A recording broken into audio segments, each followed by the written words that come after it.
आ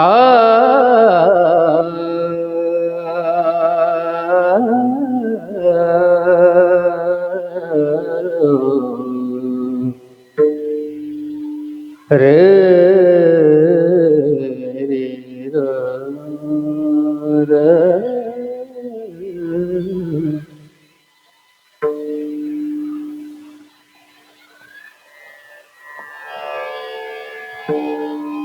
पहिलं तो गे कावू कोकता है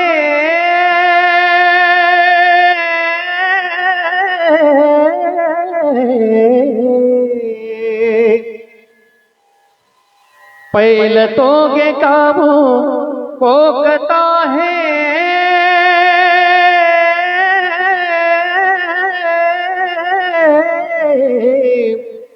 शकून गे माय सांगता है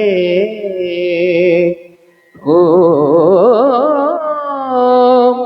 शकून गे माय सांगता है उड़ उड़ रे उड़ उड़ रे उड़ उड़ रे कावो तुझे सोन्यान मडविन पाव उड़ उड़ रे कावो तुझे सोन्यान मडविन पाव उड़ उड़ रे कावो तुझे सोन्यान मडविन पाव उड़ उड़ रे कावो तुझे सोन्यान मडविन पाव पहिलं तो गे कावो कोकता है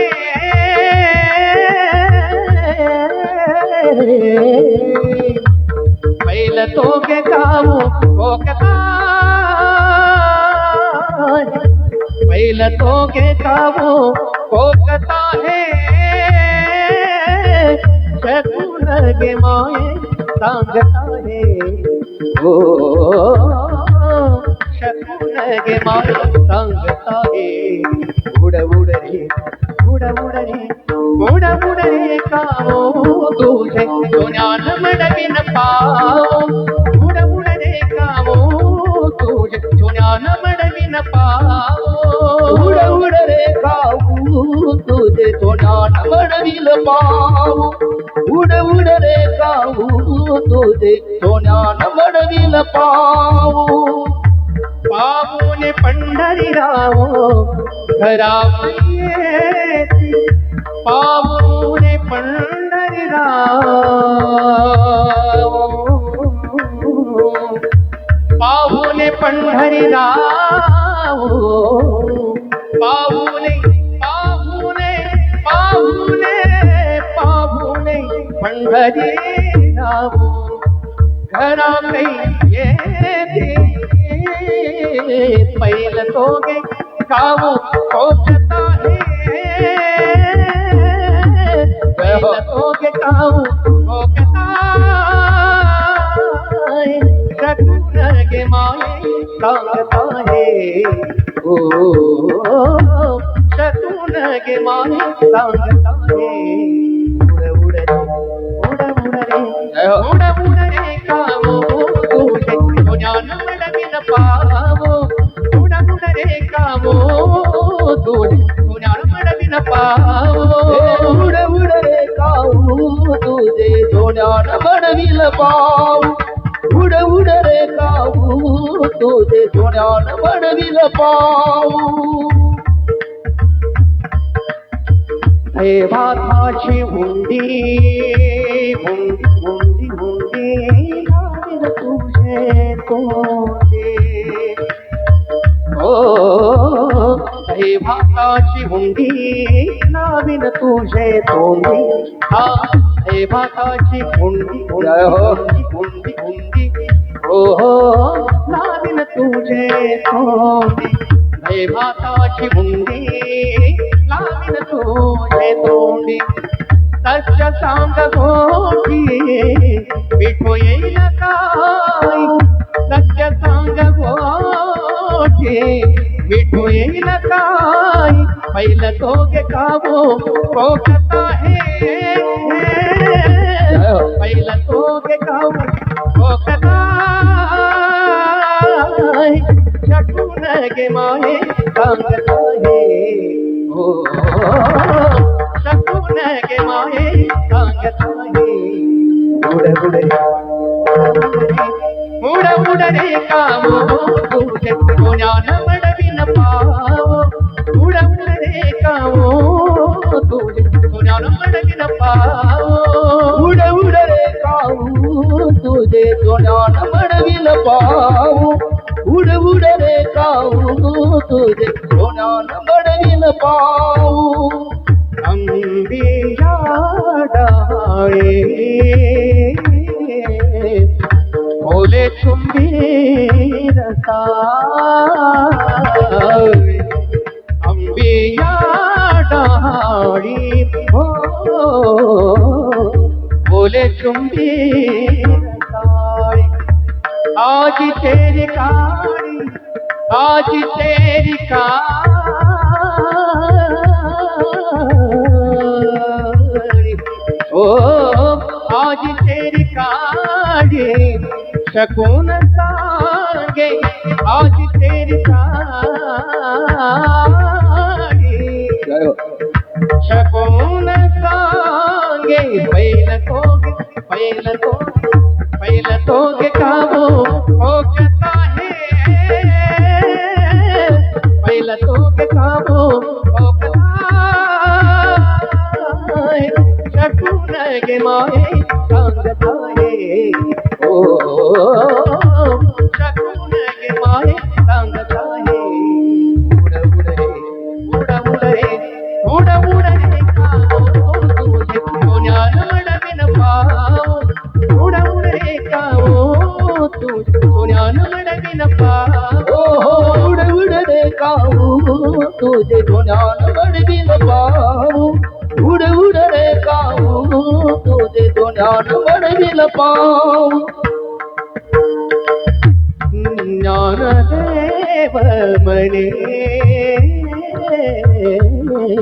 जाणीते या कोणे ओ ज्ञानदेव मने जाणीते या कोणे ज्ञानदेव मने जाणीते या कोणे भेटती पंढरीराने पंढरीराने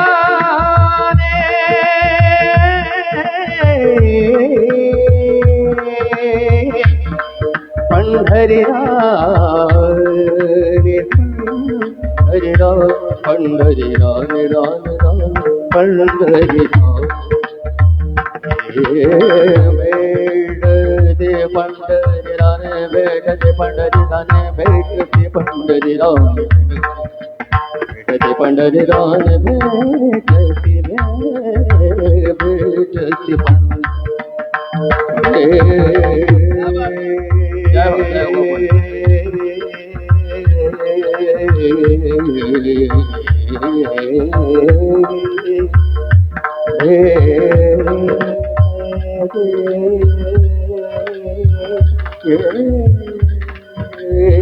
पंढरी रान रान रान भेटती पंढरी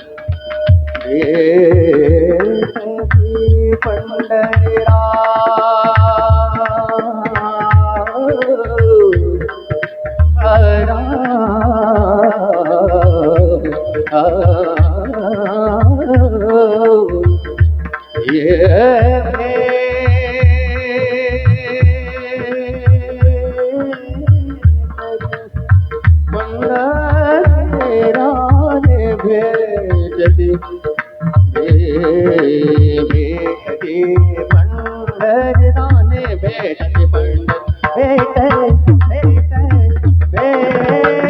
भेटती भेटती पंढरीराने शकून सांगे भेटती पंढरीराने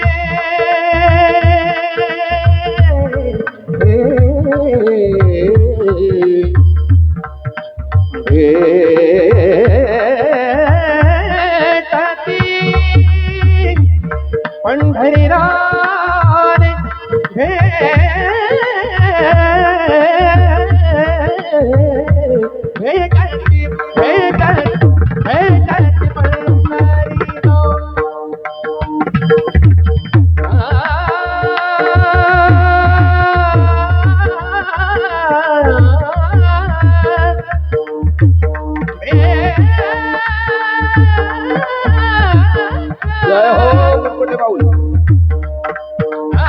गोपाल भट.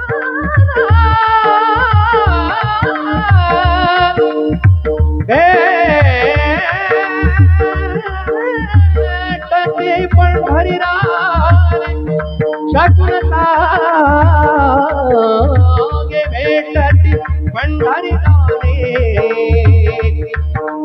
पंढरीला रे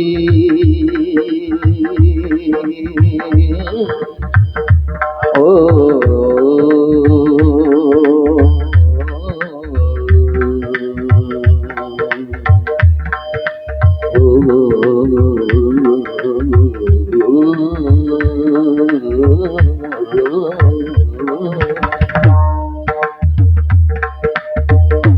राणे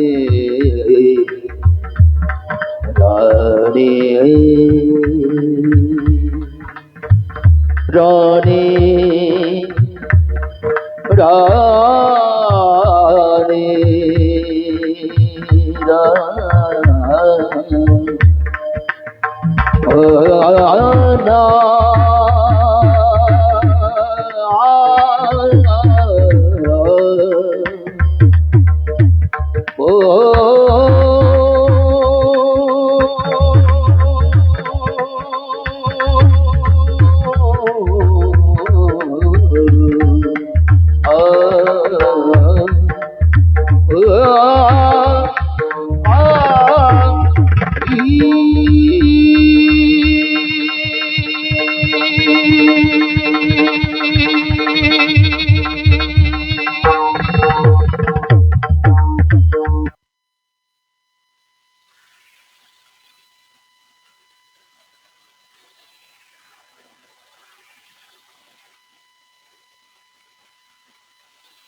भेटते पंढरीनाने शकून सांगे हो पहिलं तो घेताव तो कथाहे पहिलं तो घेताव तो कथा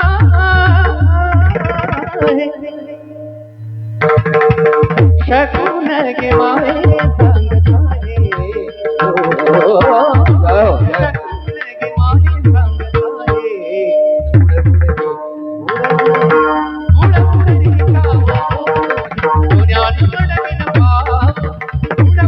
तुझे सोन्यान बनविल पाऊ उड उड रे काऊ तुझे सोन्यान बनविल पाऊ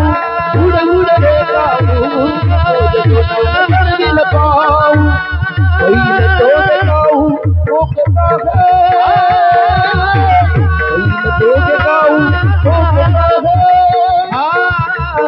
जपून के मारे सांगता है ओ जपून के मारे सांगता है उड उड रे उड उड रे उड उड रे उड उड रे तुझे सोन्यान बनविल पाऊ उड उड रे काऊ तुझे सोन्यान बनविल पाऊ उड उड रे काऊ तुझे सोन्यान बनविल पाऊ सोन्यान बनविल पाऊ.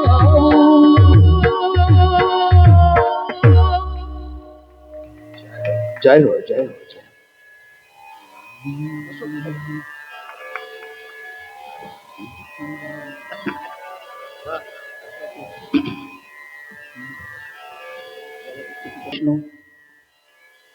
मंगलम गरुडध्वजा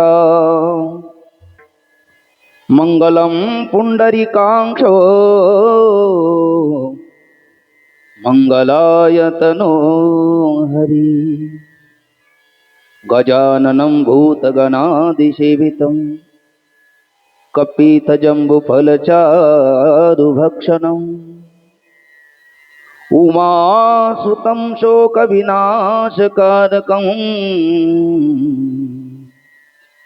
नमामि विघ्नेश्वरपादपङ्कजम्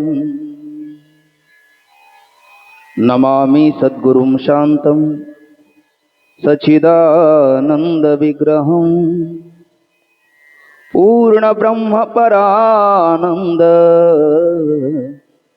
ईशम आनंदी वल्लभम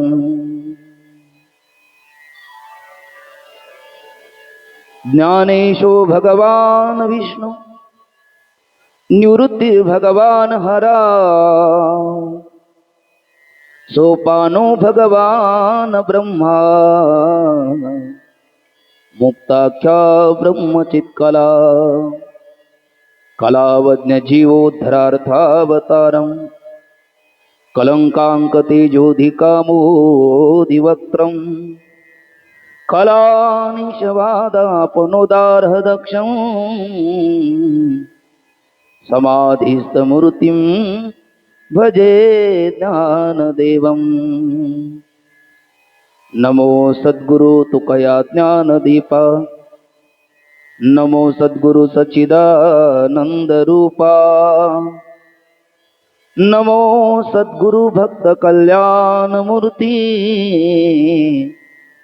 नमो सद्गुरु भास्करा पूर्ण कीर्ती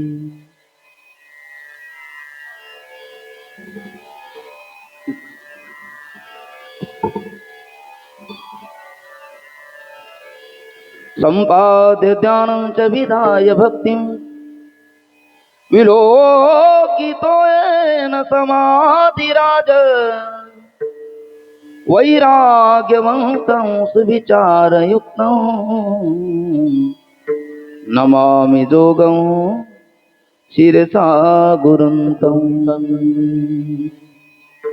नमो ज्ञानेश्वरा नमो ज्ञानेश्वरा नमो ज्ञानेश्वरा नमो ज्ञानेश्वरा नमो ज्ञानेश्वरा नमो ज्ञानेश्वरा नमो ज्ञानेश्वरा नमो ज्ञानेश्वरा निवृत्ति उदारा सोपान देवा निवृत्ती उदारा सोपान देवा निवृत्ती उदारा सोपान देवा निवृत्ती उदारा सोपान देवा मुक्ताबाई नमो गुण पावनी मुक्ताबाई नमो गुण पावनी मुक्ताबाई नमो त्रिभुवन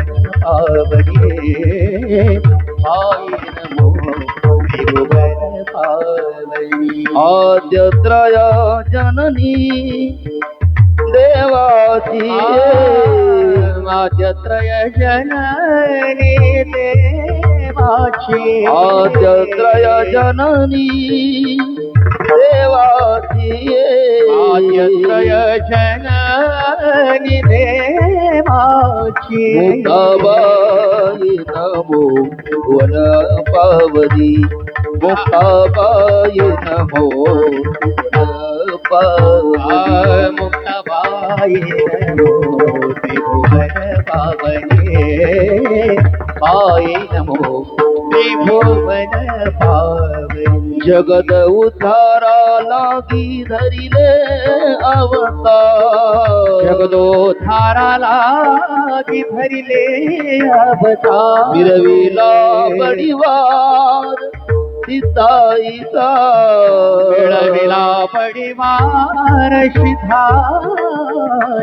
नीळा शरणांगत म्हणवी आपुला नीळा शरणांगत म्हणवी आपुला संधी निराविला देवनी हाती मीरा जय हो बोल मुक्ताबाई नमो वन पावनी मुक्ताबाई नमो वन पावनी मुक्ताबाई जय हो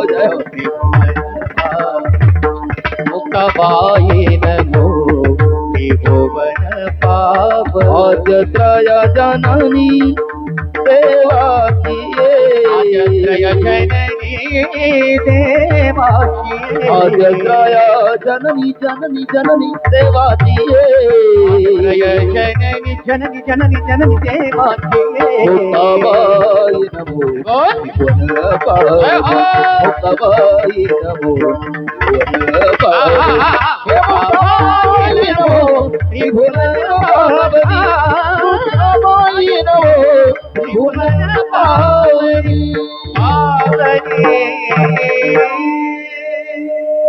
जय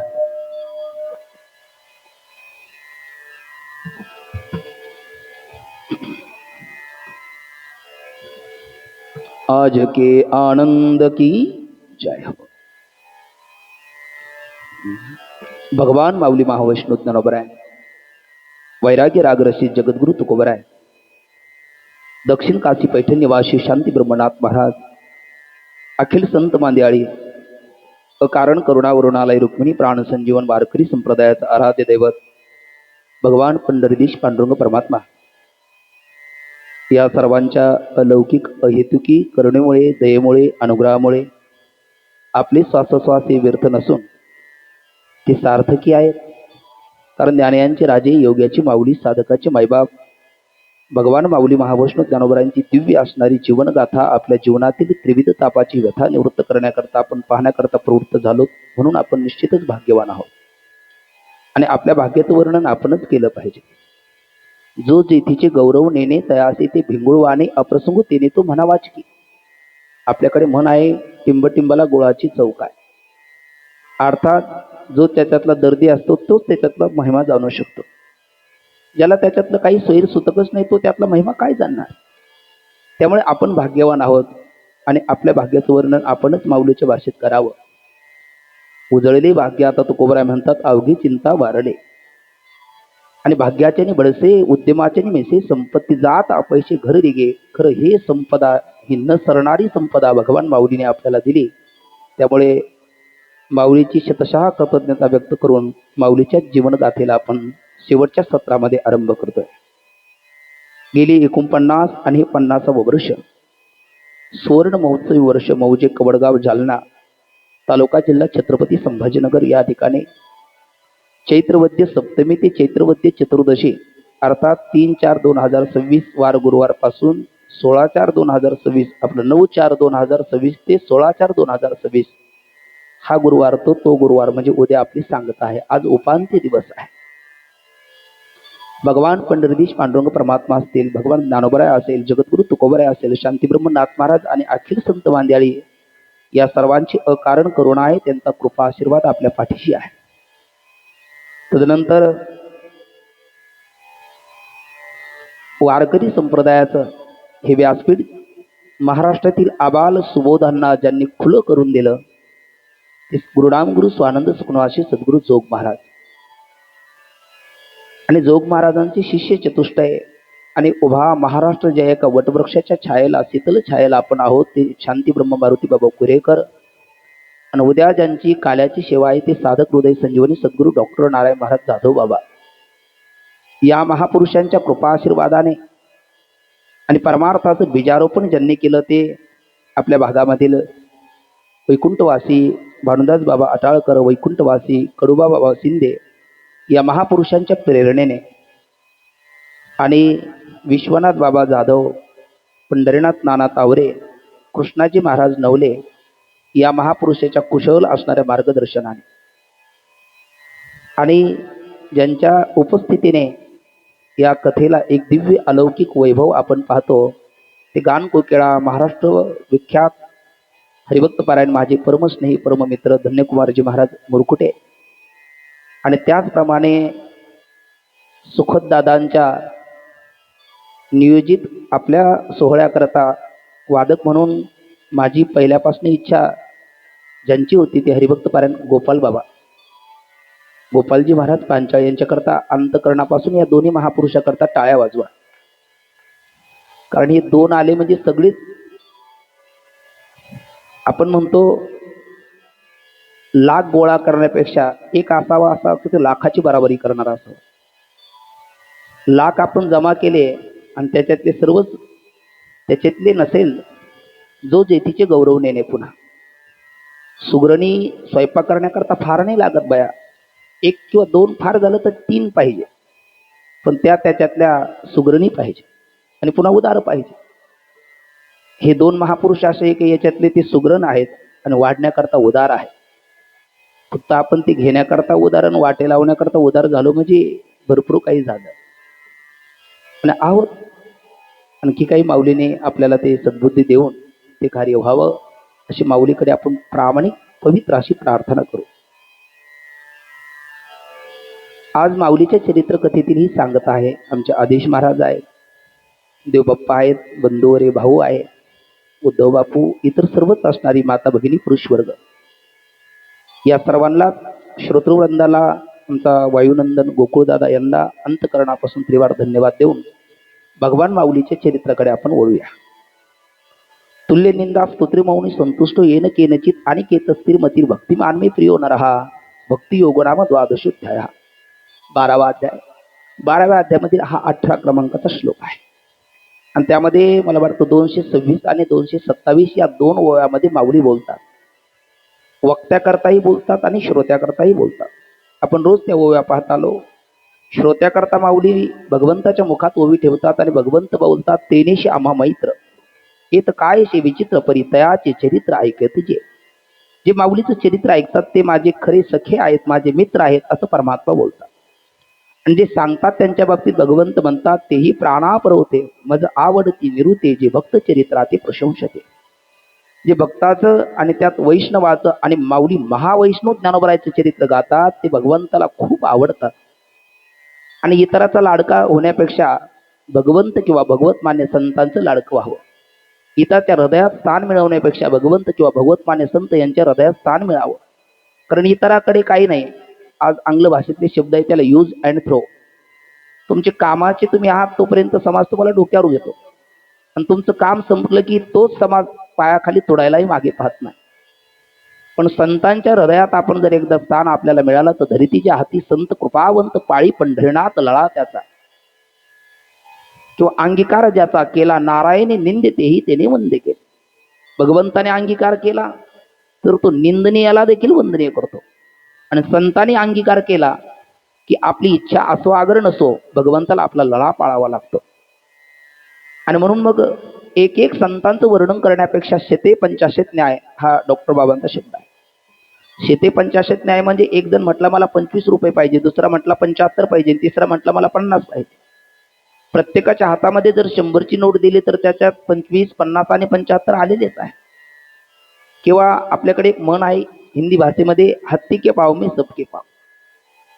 शेते पंचाशत न्याय या न्यायाने एक माऊलीचं चरित्र आपण पाहिलं का त्यात सकल संतांचं चरित्र आलं. कारण सगळ्या विश्वाला आवडीचा आहे परमात्मा. त्या परमात्म्याला आवडतात संत आणि सर्व संतांना आवडतात भगवान माऊली. कारण माऊलीचं वर्णन केलं नाही असा संत आपल्याला शोधूनही सापडणार नाही. माऊलीच्या समकालीन, माऊलीच्या पूर्वकालीन आणि माऊलीच्या उत्तरकालीन अशा सर्वांनी भगवान माऊलीचं वर्णन केलेलं आहे. त्या माऊलीची असणारी दिव्य चरित्र कथा पाहत असताना जगद्गुरु तुकोबरायचं एक प्रसिद्ध वचन आहे, संत कुठेही येत नाही. संत येतात कुठे ते पवित्र कुळात आणि पावन असणाऱ्या देशामध्ये संत जन्माला येतात. त्यांच्याबद्दल जगद्गुरु तुकोबराय काय बोलतात बघा. पवित्र ते कुळ पावन तो देश, पवित्र ते कुळ पावन तो देश, पवित्र ते कुळ पावन तो देश, पवित्र ते कुळ पावन तो देश,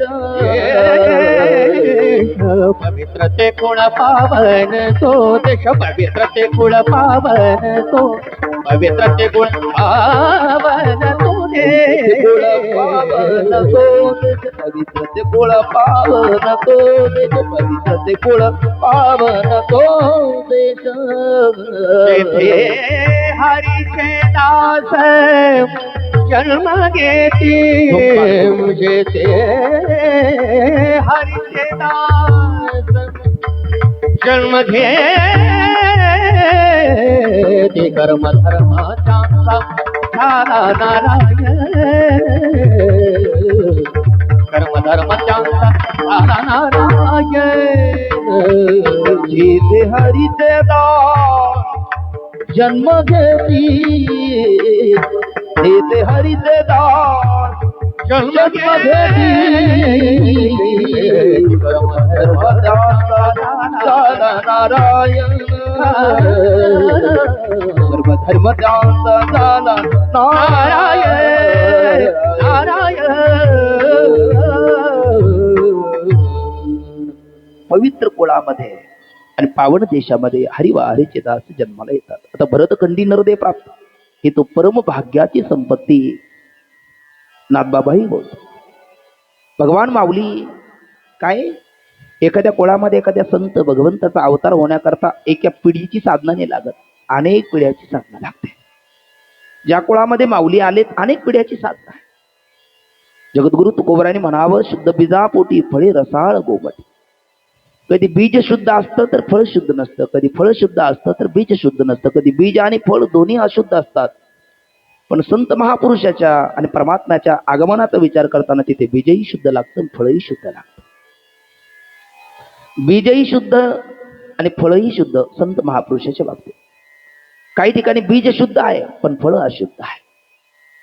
ते म्हणाला असं होऊ शकतो, ज्या कुळामध्ये गोपाल कृष्ण परमात्म्याला जन्म घ्यावा वाटतो, अवतारात यावं वाटतं, प्रगट व्हावं वाटतं, ते यादव कुळ बीज शुद्ध असलं पाहिजे, कारण भगवान परमात्मा येणार. पण त्याच कुळामध्ये एक यादव आले, ते फळ अशुद्ध आहे. प्रसाद यादव म्हणतात, अगदी नाहीच कळालं तर लालू प्रसाद यादव. बीज तिथे शुद्ध आहे कारण भगवान परमात्मा त्या कुळात येतात, पण फळ मात्र अशुद्ध पाहायला मिळतं. त्याच्यानंतर दुसरा प्रकार, बीज अशुद्ध आहे पण फळ शुद्ध आहे. हिरण्यकश्यप रूपी बीज अशुद्ध आहे आणि भक्त प्रल्हाद रूपी फळ शुद्ध आहे. पण मग अशुद्ध बीजाच्या पोटी शुद्ध फळ येईलच कसं? आलं ना. त्या शुद्धतेमध्ये दोन प्रकार असतात, एक संसिद्धिक शुद्धता आणि एक नैमित्तिक शुद्धता. हिरण्यकशिपूमध्ये सांसिद्धिक शुद्धता नाही पण नैमित्तिक शुद्धता आहे. कारण कयादू मातेने त्या दिवशी बीजारोपण होण्यापूर्वी 108 वेळेला नारायण नाम त्या हिरण्यकशिपून वधवून घेतलं आणि त्याचा परिणाम भक्त प्रल्हाद आहे. म्हणजे बीज अशुद्ध असलं तरी फळ शुद्ध आहे. तिथे नैमित्तिक शुद्धता आहे, संसिद्धिक नाही, सांसिद्धिक शुद्धता नाही. बीजही अशुद्ध आणि फळही अशुद्ध. धर्तम राष्ट्र येण सहा धृतराष्ट्र. आपलं ते आपलं, परक्याचंही आपलं, ही जी भावना ज्याच्या ठिकाणी असते ना, तो धृतराष्ट्र आहे.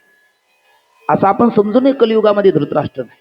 उलट पक्षी कलियुगामध्ये या धृतराष्ट्रांची संख्या वाढलेली आहे. परत तो धृतराष्ट्र बिचारा बाहेरूनही अंध होता आणि आतून पुत्र मोहाने अंध होता. आताचे बाहेरून दिसायला डोळस आहे पण ती खरी अंधारी आहे. कारण ते आपलं दुसऱ्याचंही आपलं, ही भावना ज्याच्या अंतकरणात आहे, तो कोणीही असला तरी तो धृतराष्ट्र आहे. त्या धृतराष्ट्र रूपी बीजही अशुद्ध आहे आणि त्याच्या पोटी जन्माला आलेला दुर्योधन नावाचं फळ हेही अशुद्ध आहे. ते का अशुद्ध? कारण तेही यत्र नार्यस्तु पूज्यन्ते रमन्ते तत्र देवतः. नारी की निंदा मत कर यारो, राणी रतन की खान जिस नारी से पैदा हो हे शुक भीष्म हनुमान. आणि मग त्याच नारीमध्ये गल्लीतली घटना दिल्लीत जाण्याकरता वेळ लागतो, पण दिल्लीतली घटना गल्लीबोळात होण्याकरता वेळ लागत नाही. आणि दिल्ली म्हणजे आताची आपली भारताची राजधानी दिल्ली, त्या काळातलं द्वापार युगातलं ती हस्तिनापूर. आणि त्या हस्तिनापुराच्या विधानसभेमध्ये एका स्त्रीचं वस्त्रहरण होत असताना ते बीज गप्प बसतं आणि फळ त्या दिल्लीत ही गोष्ट घटना करतं. म्हणजे दोन्ही अशुद्ध आहे. पण भगवान माऊलीच्या बाबतीमध्ये बीजही शुद्ध आहे, फळही शुद्ध आहे. त्यांचं कुळ रूपी बीज शुद्ध आहे, त्यांचे माता पिता रूपी बीज शुद्ध आहे, त्यांची परंपरा रूपी बीज शुद्ध आहे. सर्व काही शुद्ध आहे. ज्ञानोबरायचे पहिले पूर्वज म्हणजे हरिहरपंत कुलकर्णी. खरं तर ते हरिहरपंत जावळे. ज्ञानोबरायचं आडनाव जावळे आहे. कुलकर्णी ही त्यांची वृत्ती आहे. वृत्ती म्हणजे जगण्याचं साधन. पण मग बऱ्याच व्यक्तीला त्यांच्या त्या जगण्याच्या वृत्तीवरूनच ती नावं पुढे पडत गेली, म्हणून त्याला कुलकर्णी म्हणतात. म्हणजे आपेगावच्या भोवतालच्या अनेक गावाची कुलकर्णी म्हणजे त्यांचं काय असेल ते सगळं काही धार्मिक कार्य करणं आणि त्या मोबदल्यात जो शिदा येईल त्यावेळेस आपली गुजराण करणं ही त्यांची वृत्ती असल्यामुळे त्यांना आडनावच पुढे कुलकर्णी पडलं. जे ज्ञानोबराय यांचे पहिले पूर्वज हरिहर पंत जावळे कंसात कुलकर्णी. ग्रस्ती दाम्पत्य जीवनामध्ये त्यांना 3 संतती झाल्या. त्यातला पहिला रामचंद्र पंत, 2 केशव पंत, तिसरी आहे मोहनाबाई. तर ते मोहनाबाई लेख हे परक्याचं धन असतं. माऊलीच म्हणतात आपणच विळून दुहिता ममन म्हणे पिता तो सुटी की प्रतिग्रहिता जावई शिरके. लग्न झालं नरहर पंतासोबत, ती आपल्या सासरी निघून गेली. आणि जे केशव पंत आहे त्यांची मुंज झाली, कारण ब्राह्मण वर्गामध्ये किंवा त्रैवर्णिकाला मुंज करण्याचा अधिकार आहे. द्विजांना द्विज आहे ती द्विजा. 2 वेळेला ज्यांचा जन्म होतो त्यांना द्विज म्हणतात. एक जन्म म्हणजे आपल्या आईच्या उदरातून आणि दुसरा उपनयन संस्काराच्या द्वारा. आणि उपनयन संस्कार करणं, मुंज करणं, मुंज त्यांची झाली आणि त्यांनी या जगाचा निरोप घेतला. रामचंद्र पंताला 3 संतती, एक सासरी गेली, एक मुंज झाल्याच्या नंतर देवाघरी गेले, एक राहिले ते हरिहर पंतांचे चिरंजीव रामचंद्र पंत. आणि रामचंद्र पंतांचे चिरंजीव पुढे गोपाळ पंत, जे आपले गोपाळ महाराज आलेले तिथे. आणि गोपाळ पंतांचे पुन्हा चिरंजीव, त्यांना एकच चिरंजीव, त्यांचं नाव त्र्यंबक पंत. भक्त त्र्यंबक पंत मूळ पुरुष आधी जयाची समाधी आपेगा. त्र्यंबक पंत, त्र्यंबक पंतांना पुढे 2 चिरंजीव झाले. त्यातील एक आहे हरिहर पंत आणि दुसरे आहे गोपाळ पंत. पण ते हरिहर पंत पहिले नव्हे. आता जसं आपल्याकडे म्हणतात आजी पोटाला आली, आजोबा पोटाला आले, आणि मग ती नावं ठेवण्याची पद्धत आहे. अगदी आपल्या संस्कृती ती पूर्वीपासून आहे, माऊलीपासून चालत आलेला प्रघात आहे. मग आता त्र्यंबक पंतांचे पहिले चिरंजीव हरिहर पंत आणि दुसरे त्यांच्या वडिलांचंच नाव ठेवलं गोपाळ पंत, आपलं गोविंद पंत. हरिहर पंत आणि गोविंद पंत. ते हरिहर पंत, गोविंद पंत आणि त्यांचे वडील त्र्यंबक पंत हे तिन्ही आपल्या देवगिरीचे किल्लेदार राजा रामदेव राय यांचे पदरी होते. आणि त्यांना जहागिरी सुद्धा प्राप्त होती, वतन प्राप्त होते. ते जन्माने ब्राह्मण असले तरी कर्माने क्षत्रिय देखील होते. म्हणजे आपल्या तलवारीची धार त्यांनी अनेकाला शत्रू सैन्याला दाखवली होते. आणि एक वेळ असा घडला, या बीड परगाण्यामध्ये मांजरसुंबा आहे बघा, आणि मांजरसुंब्यामध्ये तिथे बालाघाट आहे. आणि त्या बालाघाटामध्ये करंज नावाचा देशमुख त्याने बंड पुकारलं. बंडखोरपणा करायला लागला, अनेकाला दिनदुबळ्याला त्रास देऊ लागला. त्याची तक्रार राजा रामदेवरायाकडे गेली. राजा रामदेवरायांनी या तिघा बापलेकाला फरमान पाठवलं, लागोलाग त्यांचा बंदोबस्त करा. आणि राजा रामदेवराय यांनी ज्ञानोबरायाचे वडील आदी करून भावंडाला सांगितलं, हे ज्ञानोबरायाची पंजोबा म्हणला पाहिजे. त्र्यंबक पंत हे त्यांचे खापर पंजोबा, पंजोबा हे 2 येईल, हरिहर पंत आणि गोविंद पंत. हे तिघही बापलेक लढवय्ये होते. त्याने घोड्याला टाच मारली, तलवार कमरेला घेतली आणि त्या करंज नावाच्या देशमुखाचा बंड मोडून टाकण्याकरता म्हणून घनघोर रणधुमाळी झाली, संग्राम झाला. त्यामध्ये यांना विजयी प्राप्त झाला. पण मनुष्य कधी कधी हिरेला पेटतो आणि मग शत्रू पळत असताना सुद्धा त्याचा समाचार घेतो. हरिहर पंत कुलकर्णी यांना त्यांचे बंधू गोविंद पंत, वडील त्र्यंबक पंतांनी सांगितलं ठीक आहे, आता त्यांचा बेमोड झाला, आता ते पुन्हा येणार नाही. पण ते हिरेला पेटले, मागे धावत राहिले. पुढे जरा दूरवरती गेल्याच्या नंतर हरिहर पंताला एकट्याला पाहून ते माघारी फिरले, कारण हे एकटे ते 4-10 जण. आणि तिथे चकमक घडली, घनघाती घाव पडला आणि हरिहर पंत हे धारातीर्थी पडले. आता ज्या वेळेला मुलांनी कमवून आणायचं आणि त्यांच्या असणाऱ्या याच्यावर आपण आनंदाने जगायचं, तोंडात आलेला घास कर्तबगार मुलगा हा धारातीर्थी पडला म्हटल्याच्या नंतर या युद्ध, हे राजकारण, याच्यामध्ये काही तथ्य नाही. विरक्ती झाली. त्र्यंबक पंतांनी विरक्तीच घेतली, हे काही करायला नको. त्यांनी आपला राजीनामा देऊन टाकला, मी आता हे करणार नाही.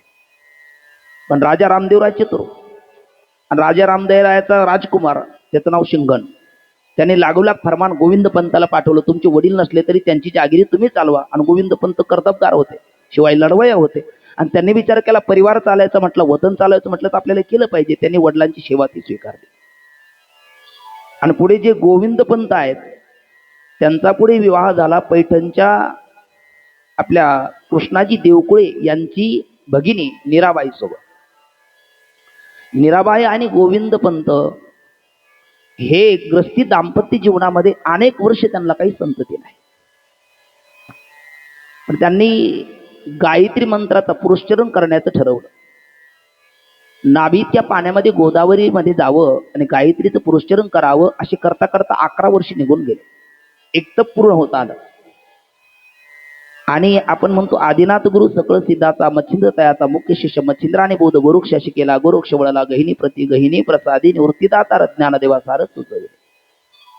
तर ते जे गहिनी महाराज आहेत, गहिनीनाथ आहेत, ते एक दिवस आले आणि गहिनीनाथ आल्याच्या नंतर माता निराबाई तुळशीला पाणी घालतायत. अलक निरंजन माते भगवती भिक्षाम देही असा त्यांनी आवाज दिला. निराबाई माता कोरडाक्षदा घेऊन आल्या आणि त्यांच्या झोळीत टाकला. पण निराबाईचा चेहरा उदास त्यांनी बघितला आणि त्यांनी विचारलं काही कारण? काही नाही म्हटले. खरं सांगा म्हटले. सांगितलं काही नाही. ग्रस्ती आश्रमातलं एक सुख काय असेल तर स्वस्मिन पुत्रा कथमेषु सर्व लक्षण लक्षिता पुत्र हिन शिमे राज्यम सर्वम दुःखाय कल्पते. संतती नाही. तुमचे पती म्हटले ते गायत्री पुरस्चरण झाले 11 वर्ष करतात गोदावरीच्या पाण्यामध्ये. ते म्हटले की बरोबर आहे, पण अवघ्या वाटा झाल्या क्षीण कली न घडे साधन उचित विधी विधान नकळे न घडे सर्वथा. गायत्री मंत्रात शक्ती आहे, सामर्थ्य आहे, पण कलियुगामध्ये वेद आनंद बोलिला अर्थ युतकाची साधिला विठोबाचे शरण जावे निज निष्ठा नाम गाय. आणि त्यांनी झोळीमध्ये हात घातला, भस्माची चिमूट दिली, सांगितले पाण्यामध्ये टाकून भगवंताचा प्रसाद म्हणून विठ्ठल नाम म्हणून सेवन करा. पुढच्या वर्षी तुम्हाला संतती होईल. फक्त चूक करू नका, उकिरड्यावर टाकू नका. नवनाथ ग्रंथामध्ये मी अगदी गावाकडे असताना, गावी असताना आपल्या इथे पोथी चालायची आणि आपले दगडू पाटील बाबा पोथी सांगायचे, आम्ही पोथी ऐकायला जायचो. त्यावेळेला मी ऐकलेली गोरक्षनाथाची कथा. ते मच्छिंद्रनाथांनी विभूती दिली, त्या माऊलीने ती भक्षण न करताना उकिरड्यावर टाकली. आणि मग गहिनीनाथ म्हणतात त्या माऊलीच्या चुकीमुळे आमच्या गुरुजीला उकिरड्यातून जन्म घ्यावा लागला, तसं तुम्ही करू नका. निराबाईने ते आनंदाने प्राशन केलं. आणि आंधळ्याशी डोळे देते पांगळ्याशी पाय वांझा पुत्रा फळे नवस पूर्विते विठाय. किंवा नवसी माझी नवसी ओ नवसी माझी नवसी ओ माझे नवसी गोकुळ दादा नवसी माझे नवसी. पंढरीचे दैवत विठ्ठले ओ पंढरीचे दैवत विठ्ठले ओ विठ्ठले ओ विठ्ठले ओ नवसी माझी नवसी ओ नवसी माझी नवसी नवसी माझे नवसी ओ नवसी माझे नवसी.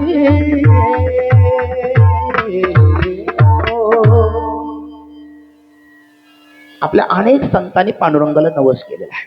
हे ज्ञानोबरायचा अभंग आहे. एक वेळ करी या दुःखा वेगळे दुरिताचे जाळे उगवणी आठवीन पाय हा माझा नवस रात्रही दिवस पांडुरंगा तुकोबराई करतात. आणि खंडराया तुझ करीते नवसू मरू दे रे सासू खंडराया. अर्थात पांडुरंगाच ते रूप आहे. धरिली सोंगे येणे अवघी पांडुरंग. आणि बघ नवस केला, ती विभूती प्राशन केली आणि प्रकार असा घडला. 9 मास लोटल्याच्या नंतर निराबाई माता या प्रसूत झाल्या. त्यांच्या पोटी जो जन्म झाला ते ज्ञानोबराचे पिता श्री विठ्ठलपंत. गायत्रीचा मंत्र आपण जपला. कुठे गेले हो माऊली? गायत्रीचा मंत्र जपल्याच्या नंतर गायत्री मंत्राचे आपण 11 वर्ष केलेले पुरस्चरण आहे, त्याचं फल म्हणून हा झाला. म्हणून गायत्री ही वेदाची माता आहे, म्हणून वेद मात्र नाव त्या गोविंद पंताने ठेवलं आपल्या मुलाला.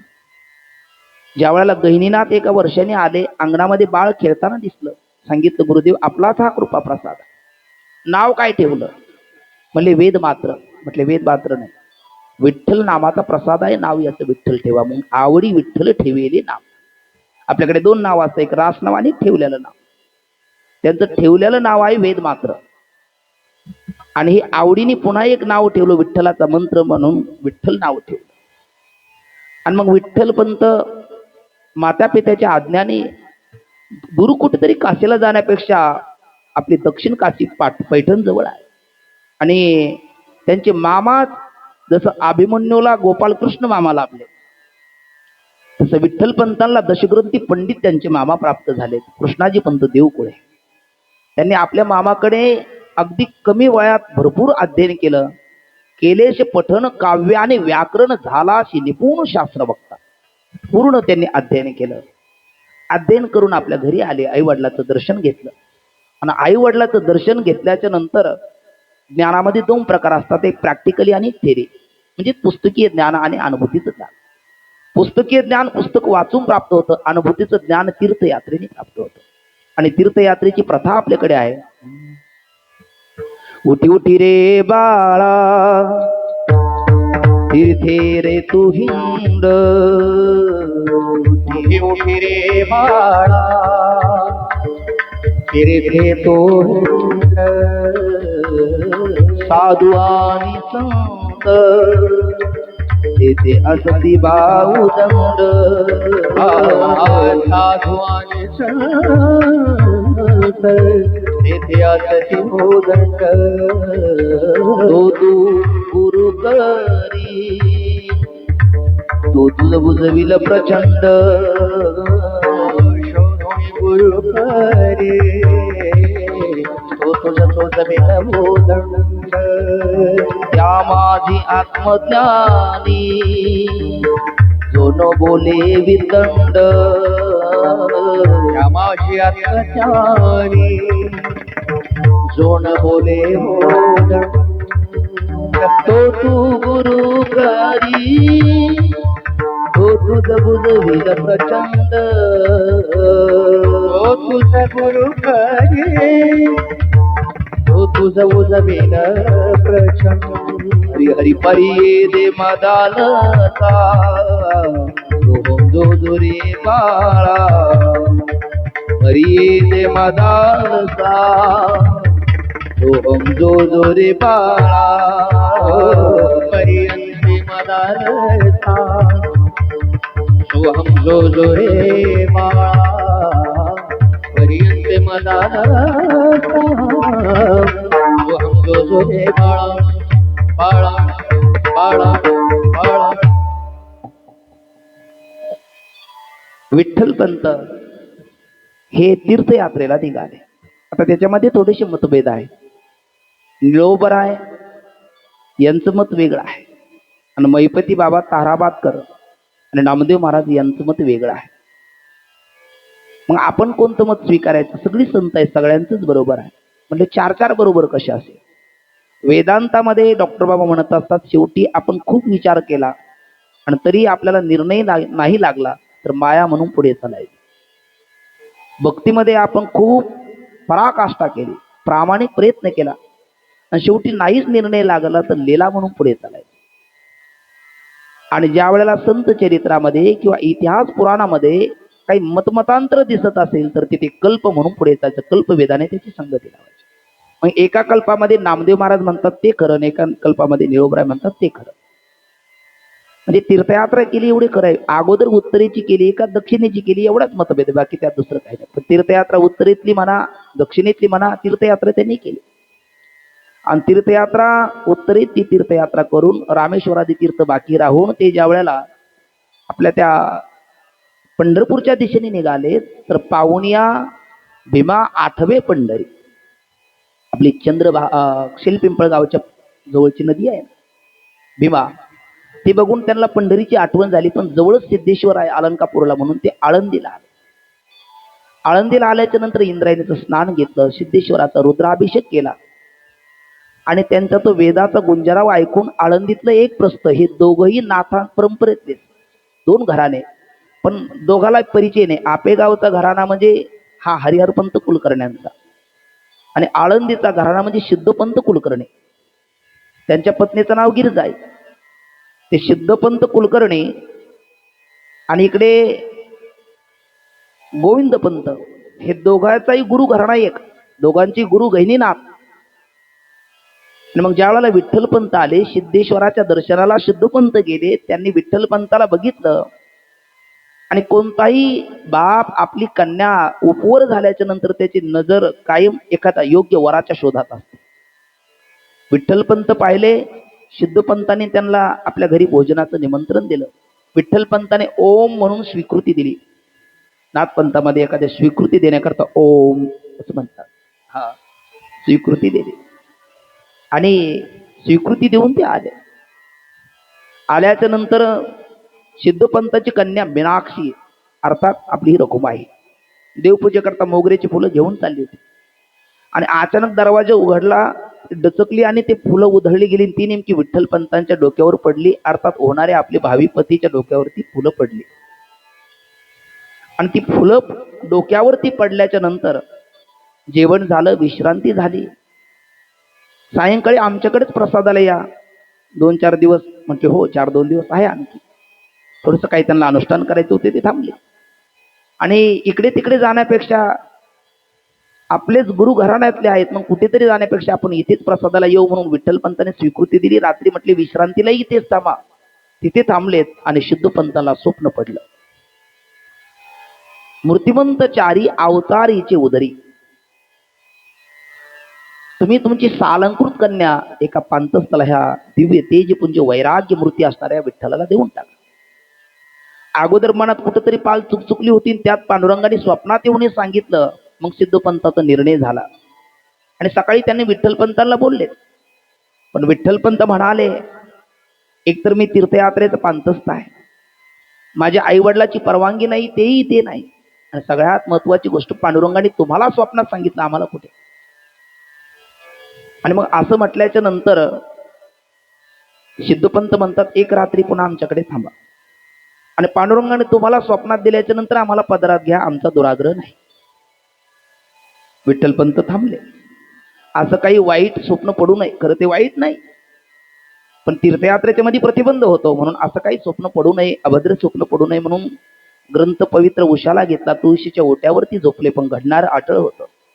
मूर्तिमंत चारी अवतारीची उदरी, म्हणून स्वीकारी आज्ञा माझी. परमात्म्याने त्यांनाही स्वप्नात येऊन सांगितलं, ब्रह्मा विष्णू महेश आणि आदिशक्तीचा अवतार हिच्या उदरी होणार आहे, म्हणून माझी तुला आज्ञा आहे, विठ्ठला या कन्येचा तो स्वीकार कर. घडणारा अटळ आहे आणि परमात्म्याची आपल्याला आज्ञा आहे. ज्या परमात्म्याच्या दर्शनाला आपल्याला जायचं तोच परमात्मा स्वप्नात येऊन सांगतो, घडणारा अटळ आहे. विठ्ठलपंताने स्वीकृती दिली आणि मग क्षणाचाही विलंब न लावता सिद्धपंतांनी, आता ते स्वतः त्यातले तज्ञ असल्यामुळे त्यांनी ते सगळं बघितलं. 36 गुण जुळून आले उभयतांचे. आणि मग काय, आळंदी नगरीत काय वाजत गाजत, आळंदी नगरीत काय वाजत गाजत, सोन्याचं बाजिंग लगीन विठ्ठलपंताच लागत, सोन्याचं बाजिंग लगीन विठ्ठलपंताच लागत. हो आळंदी नगरीत काय वाजत गाजत, आळंदी नगरीत काय वाजत गाजत, पुण्याचं बाशिंग लग्न विठ्ठलपंताच लागत, पुण्याचं बाशिंग लग्न रुक्मिणीचं लागत, सोन्याचं बाजिंग लगीन विठ्ठलाच लागत, सोन्याचं बाजिंग लगीन विठ्ठलपंताच लागत, पुण्याचं बाशिंग लग्न विठ्ठलपंताच लागत, पुण्याचं बाशिंग लग्न विठ्ठलपंताच लागत. आळंदी नगरीत, ओ आळंदी नगरीत काय वाजत गाजत, आळंदी नगरीत आळंदी नगरीत काय वाजत गाजत, सोन्याचं सोन्याचं सोन्याचं सोन्याचं सोन्याचं बाशिंग लग्न विठ्ठलपंताच लागत, सोन्याचं बाशिंग लग्न विठ्ठलपंताच लागत, सोन्याचं बाजिंग लगीन विठ्ठलपंताच लागत, सोन्याचं बाजिंग लगीन रुक्माईच लागत, सोन्याचं बाशिंग लग्न रुक्माईच लागत, सोन्याचं बाशिंग लग्न रुक्माईच लागत, सोन्याचं बाशिंग लग्न विठ्ठलपंताच लागत.